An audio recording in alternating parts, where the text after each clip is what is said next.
The time is 9:13 and I'm forced to walk back from the gym. And what I mean by forced to walk back, you're going to have to endure background noise, but I'll be the closest person to the microphone, so you will need minimal focus to hear what I'm saying in this episode.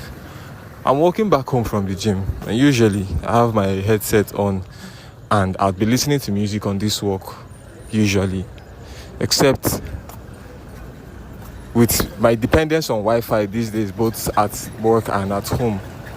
The time I spend in between, I do not really care about the data I use in those moments, and now I have run out. I listened to music on my way to the gym, and while I was at the gym, the music stopped and I realized I was out of data.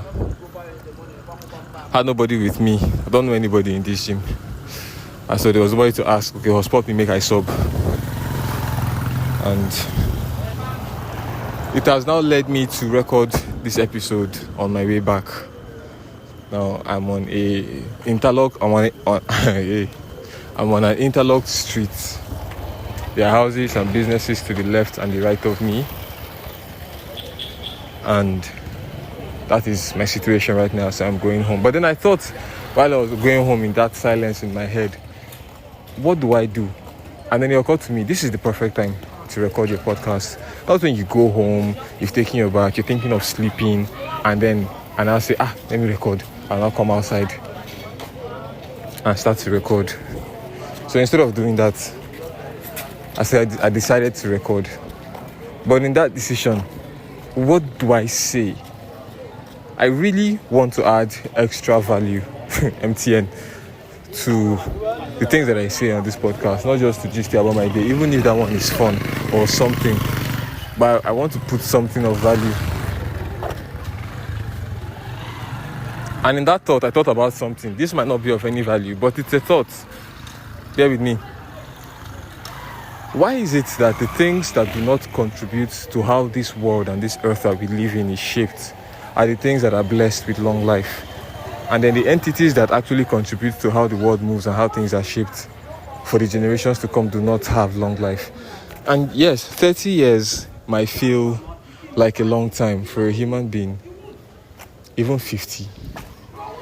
But when you realize that roads can do 30 years easy, a building will do 30 years easy. There are historical buildings that have lived through centuries, 500-year-old buildings, still standing in this country and in other places. History. You can see caves where they kept slaves in Ghana. Those things are still standing. Structures, they do not have the ability to adjust the way the world moves or shifts or things in any way, shape or form. They are just there, but yet they have durability. And then we, human beings, who have the capacity to think, create, innovate, direct and redirect, can only live about 100 max. And then after that, it's just misery. You would want to die. All your friends and family are dead, you know. The ones who will be alive to take care of you at that geriatric age, probably not all of them knew you.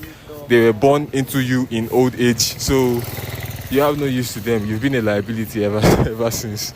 Or I mean, a progressive liability. Maybe now you're completely dependent on them. So the point is, we max out our age and use as humans, even if it is this race, the human race, that makes up for the entirety of life or the world as it is.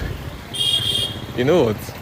The path that I'm walking past now is where I know that if I ever want to buy weed, this is where it is. I don't know why it's so obvious. The way they stand or move or look at you. Like, it's so obvious how what they are selling. I don't know, man. Anyway, I hope the background noise is not too much. This episode will be ruined if it is too much. Now, humanity is like this. And so it's like a gift and a curse now that you have the ability to do, you have this much power, but you have so little time to use it and to implement it. But then the advantage is that there's so many of us. So as a collective and and that's the thing with living things, that's the thing with life. And I mean with animals, we are not born for solitude. I don't know if there's any animal. Right. Nah, yeah. I think we would wait until I'm in a less busy street. Alright. I'll be back like I never left. Alright, I'm not home yet or anything close to that, yeah. It just got slightly quieter. Then it leads me to think humanity and every other living animal as it is was meant to work together. And then you can effect so much change if you work in collaboration. And you can actually live to see some of those changes if you work in collaboration with other people or other animals. And like I was saying before, I don't think there's any animal that was born to live by itself. Because if you were born of a female, as every animal is, then there's a likelihood that you could have siblings, which is, I don't think there's any animal that is limited to one offspring. Even with the bees, or is it the bees? I think it's the bees. Once you procreate, it is the man's or the male bee's head that gets cut off. So it dies. You reproduce as a male bee. Once you do the deed with the female bee, she eats your head and you die. And the only person that can give her another child is another male bee whose head she will eat as well.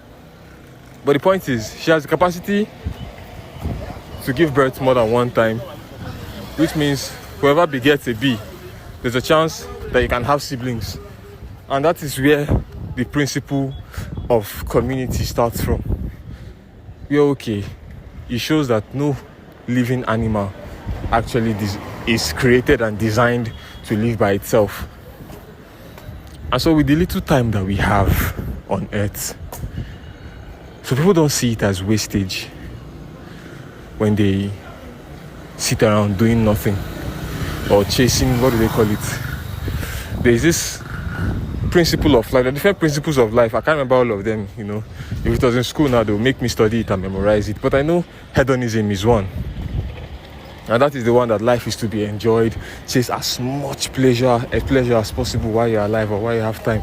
And then there's another one that says something about understanding the meaning of life. Like understanding the meaning of life is a more philosophical view.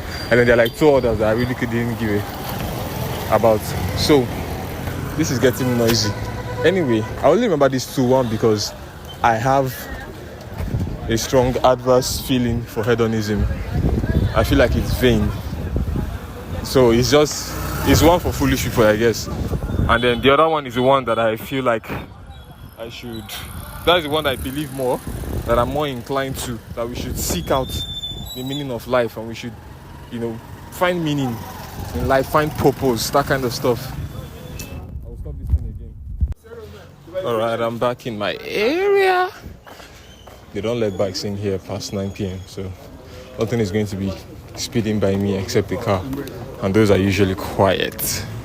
Now, where was I? The philosophy of life. I will find those philosophies of life and maybe say it somewhere randomly in another episode. If you follow Good Living, I'm sure you'll catch it, or you can just go and search for it. Now, why we chase hedonism and other people chase other things, and I believe in chasing purpose and stuff like that. I believe that we cannot have everything, because the ultra successful, ultra high efficiency, high thinking capacity, high productive human beings still design a change in their mind, implement it, and live to see it play in their lifetime. Which means it might not even be a curse. You have everything within you to create and to eat from what you create. But since humanity is so smart and it has the ability to do this on this end, it is still so smart that it has the ability to distract itself so... I can't find the word. So perfectly on the other end. So it's a spectrum where on one hand, you're highly productive and you can achieve everything in your mind. But on the other hand, you can screw yourself so badly that you would wonder how you got there, even while you thought you were having fun. It's crazy stuff. It's interesting stuff, but it's crazy stuff. Oh, which leads us to this. The nine. You know what? Let me not lie. I don't know if you guys heard that. Bro, carry your head up. It's one bicycle guy that was speeding down this street. This street is a slope, right? Slanted. And I'm walking downhill, so to speak. And there was somebody pressing phone or whatever coming in front of me. So this bicycle guy was the one talking to the one coming in front of me because he was moving with speed and he was going to hit that guy if the guy didn't carry his head up. And the way he shouted it startled me. And I was just watching him ride by, so it was affecting my train of thought. Now, with the limited time we have, we are not even guaranteed the 100 years or the 80 years.